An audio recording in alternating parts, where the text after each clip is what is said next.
नमस्कार. गेल्या 2 दिवसापासून म्हणजेच आज तिसरा दिवस आहे. करमाळा तहसील कार्यालय अर्थात महसूल विभागातील जे येथील जे ऑफिस आहेत हे सर्व बंद आहेत. येथील काम आजच्या तिसऱ्या दिवशी सुद्धा काम बंद आणि बेमुदत रजेचा जो आंदोलन सुरू आहे ते आज सुद्धा सुरूच आहे.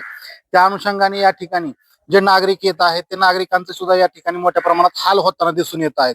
तहसील यांचं कक्ष पाहिलं तर त्याला सुद्धा आजच्या तिसऱ्या दिवशी सुद्धा टाळा ठोकलेला आहे. इथं दररोजची नागरिकांची जी मोठ्या प्रमाणात रेलचेल दिसून येते ती सुद्धा या ठिकाणी काहीच दिसून येत नाही. जे काही नागरिक येत आहेत त्यांना ह्या काम बंद आंदोलनाची काही माहिती नसल्यामुळं ते नागरिक या ठिकाणी येत आहेत आणि परत इथून त्यांची काम होत नसल्यामुळे ते माघारी जात आहेत. आपण या ठिकाणी सुद्धा काही नागरिक आहेत, आपण त्यांच्या काय प्रतिक्रिया आहेत हे आपण फक्त जाणून घेऊया. नमस्कार मावशी, कुठले आहेत तुम्ही? गुरसुळे. गुरसुळीचे आहेत. बर, काय कुठं आलता तुम्ही? तहसीलदार बर, काय काय काम होतं? रस्त्याबद्दल. बर, काय आता मग इथं आता आजचा तिसरा दिवस आहे, बंद आहे. आता काय करायचं, जायचं माघारी, काय करा. हा. तर ह्यांच्या काम बंद आंदोलनाचा फटका सर्वसामान्य नागरिकाला बसायला लागलाय.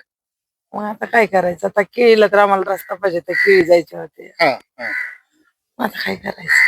बर, कधी तुमचा केळीचा कधीचा विषय, म्हणजे किती दिवस झालं तुम्ही आता या तहसील मध्ये तुमचा लटकलेला विषय आहे? मग 2-4 वर्ष झालं.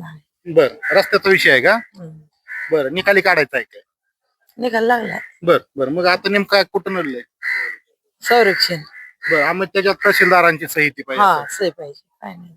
आता तर यांचे काम बंद मुळे आता तर तुमचं आणखी लांबणीवर गेलं. मग आता काय करायचं. आणि केळीचं मग किती नुकसान होईल काय?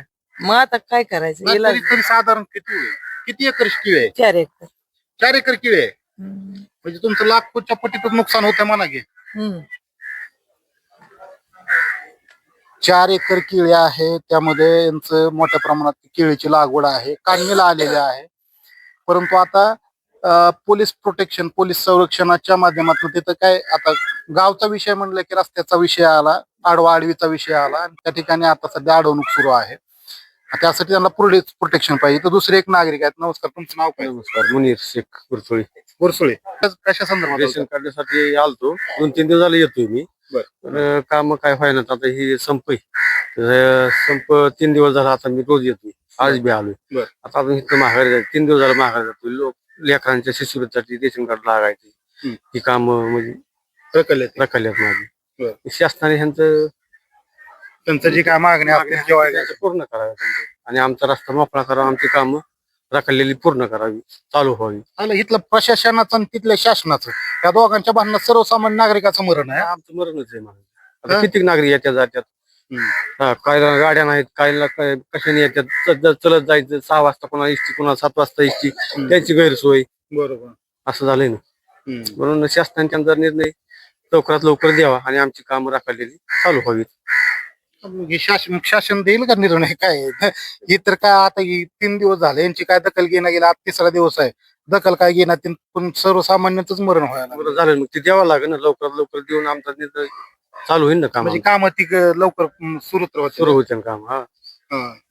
या ठिकाणी आपण पाहिलं की येथील 2 नागरिकांच्या आपण प्रतिक्रिया घेतल्या. त्यावेळेस त्यांचं कुणाचा केळीचा विषय आहे, कुणाचा शिष्यवृत्तीचा, कुणाचा रेशन कार्डचा किंवा इतर काही विषय आहेत ते रखडलेले आहेत. परंतु शासन आणि प्रशासन यांच्यातील ह्या भांडणामुळे सर्वसामान्य नागरिक वेठीस धरला जात आहे. त्याची जी कामं आहेत ती कामं खोळंबली जात आहेत. त्यामुळे शासनाने ह्या प्रशासनातील त्यांच्या निलंबित अधिकाऱ्यांचा जो काही विषय असेल तो सामंजस्याने जो काय असेल तो मार्गी लावणं तितकंच गरजेचं आहे. कारण की सर्वसामान्य नागरिक या ठिकाणी येत आहे, पायी येत आहे, एसटीने येत आहे किंवा त्याला जे वाहन सुविधा मिळेल त्याप्रमाणे या ठिकाणी येत आहे. परंतु या ठिकाणी आल्यानंतर त्याच्या हाती निराशा लागत आहे.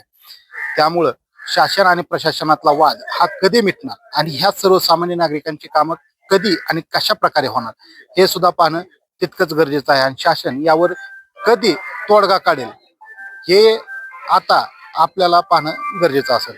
संघर्ष न्यूज सोलापूरसाठी सिद्धार्थ वाघमारे, करमाळा.